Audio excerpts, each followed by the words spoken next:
Welcome back to another quick review. Today, I'm finally excited. I'm excited to finally be talking about a movie that I've been waiting to see for a long time. I've held off on seeing it until just a couple of hours ago. This is Everything, Everywhere, All at Once, and may I just say the hype for this movie? I had a lot of people telling me that you should go watch it. It was phenomenal. The hype was unreal. It was unreal for it, and I watched it and it is amazing. It is so good. This movie is just everything that you wanted from a multiverse story. Essentially, it is like multiverse of madness, but more madness in the multiverse. Like it's not like a traveling, like going into like different multiverses and exploring. It's like like the whole Wanda thing in that movie where they just like go into another them's bodies and just completely different worlds, and it all feels like very different. Like the world with the hot dog hands, my favorite, and then like the world where she was a famous actor or a chef or a kung fu master.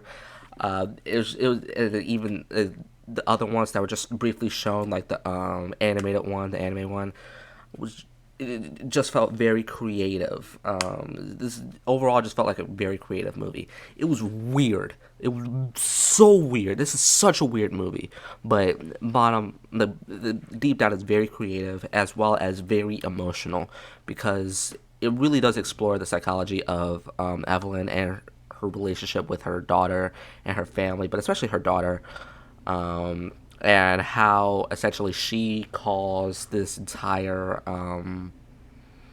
like the multiverse crisis. She caused it with her daughter, and how in every universe or most universes her relationship with her daughter is terrible, and it, by the end of the movie they rekindle their relationship and they're good again. It's such a emotional moment.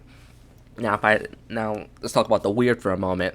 Every multiverse was weird. I mean, like Jamie Lee Curtis in this movie was weird. In every universe she was in, she was weird. That's why I loved her performance in this movie, because it was like all of these like serious roles in the past, and she's had this big roles, and then she does this one. It's just weird, and it's so outside the box, and I just love it. Um, like I think one of my favorite moments in this movie was just sitting, looking at my TV for like 2 minutes, just watching two rocks talk to each other, and a movie is really good and funny and interesting if I could sit and watch two rocks talk to each other.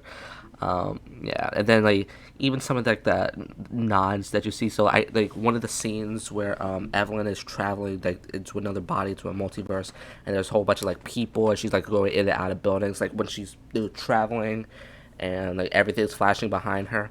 I watched an interview a while back, and knowing how that was filmed, that the one of the directors just walked through a city. I can't remember what city it was. Walked through in and out of places, and blah blah blah, with a GoPro. And they just sped that up and put her back behind a green screen. Is actually really cool, as well as when she was in the actor world, and they had did like a flashback or a montage of everything that she had, like all the movies, like all the press that she had done. It legit, they just took footage from I think the actress name is Michelle Yeoh, whatever her name is. They took her footage of her on red carpets and stuff in real life and put it in that movie. And the only reason I picked up on it is because in one of those shots in the back, you can see Crazy Rich Asians, which of course is a movie that came out a couple of years ago.